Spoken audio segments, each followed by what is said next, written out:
Hi caregivers and families, welcome back. Today I want to talk to you about oral language, specifically using oral language to help your child think, process, and learn about themselves. I want to share with you 3 questions that you can ask every day, any time of day, wherever you are. And these are very useful and help to start engage your little one in conversations and have things to talk about. The first question that I want to share with you is, what do you think about that? So for example, if you're at the grocery store, you might say, should we get oranges or apples? What do you think about that? And it's a very open-ended question. It's not either or. They could tell you, I don't like either. They could tell you, I really like how oranges are bumpy and round. They might even start talking about the stories that they know of or remind them of about apples and oranges. The second question that you can ask them is, how did you figure that out? For example, at school, we do calendar every day, and I often ask them, can you figure out today's date? What do you think today's date is? And for example, today is October 13th. They will tell me 13th. And I will say to them, how did you figure that out? Some children will tell me, I started counting from the number 1. And it went 1, 2, 3, 4, 5, 6, 7, 8, 9, 10, 11, 12, 13. And I said, great, you're counting forward. Some of them might tell me, oh, I looked at 12 and I know that 13 comes after 12. Another child might tell me, I started counting from 10 and went 10, 11, 12, 13.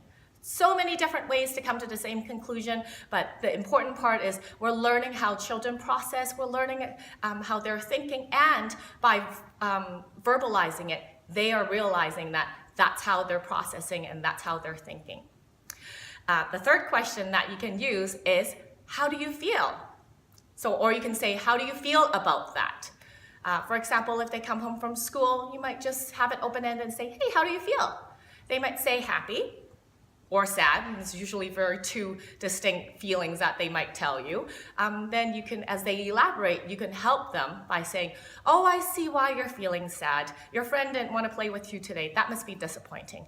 So by doing that, you are giving them new language, you're helping them understand their feeling, and you're telling them that, yes, we talk about feelings, and this is how we can talk about it. We're using lots of different words to describe feelings at school. Excited, amazed, surprised, feeling rejected, feeling disappointed, feeling frustrated. So we're trying to stay away from just happy, sad, or angry, because there's so many different ways that we're feeling. So try these 3 questions at home tonight or this weekend, and let me know what you think. Are you ready for this week's This Is On Book Pick? This book is called How Full Is Your Bucket? I'm sure you've seen it at bookstores or the library. This is a great book to introduce to little ones about the feeling of empathy, sympathy, and kindness to others. And it's a very concrete way of explaining how everyone has a feeling, and it's a feeling bucket. And when you're feeling good, when you're feeling happy and proud, it's as if more is going into your bucket and you're feeling fuller. And when you feel full, you want to help others, you want to do things better. But when things aren't working well for you, your bucket gets empty. And that's when you feel sad, when you want to do mean things to other people, or when you want to say things that aren't true. And it also tells them that by helping others fill their bucket, it helps you fill your buckets too. So this is a great way to introduce these ideas to the little ones, and it's a great reference for us to refer back to and say, hey, how full is your bucket? How are you feeling? That's a great way to tie into that too. That's it for this week. Thank you for watching. See you next week. Bye-bye.